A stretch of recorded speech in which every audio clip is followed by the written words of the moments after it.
Eesti probleem ei seisne selles, et me oleksime vaene riik ega suudaks tagada kõigile elanikele väärikat elatustaset.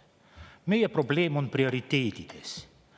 Eesti kulutab sotsiaalvajadustele 15% oma SKP-st, mis on 2 korda vähem kui Prantsusmaal, Austrias ja paljudes teistes Euroopa riikides.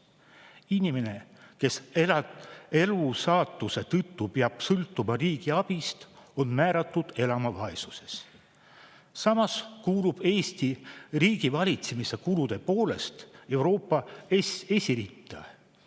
Iga 52 elaniku kohta on meil üks ametnik.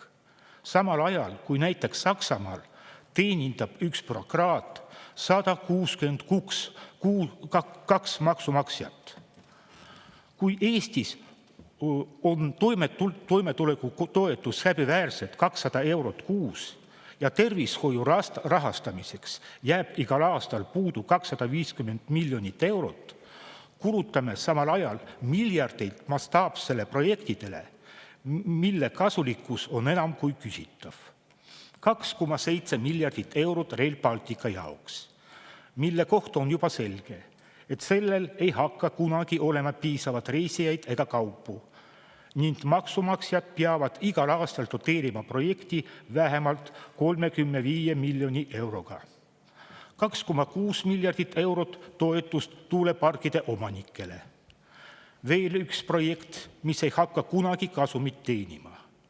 Kui ohutud on tuulepargid loodusele, on suur küsimärk.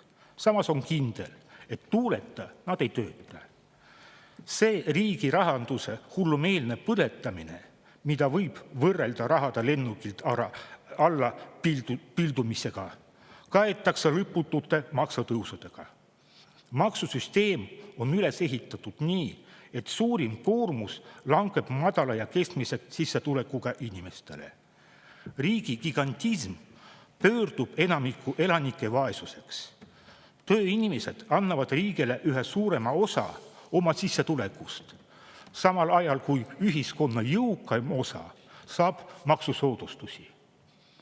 Selle tagajärjel on tekkinud ebanormaalne olukord, kus vaid 5% peredest kontrollib 95% kogu leibkondade varast ja nende hullumeelse projektide elluviimine muudab need 5% üha rikkamaks. Me vajame uut maksupoliitikat, mis ei röövi tööinimesi. Me vajame vähem ametnikke ja rohkem töötajaid, kes suudavad tagada majanduskasvu. Me peame suunama ressursid inimestele, mitte väljamõeldud suurprojektidele. Me vajame uus valitsust. Aitäh!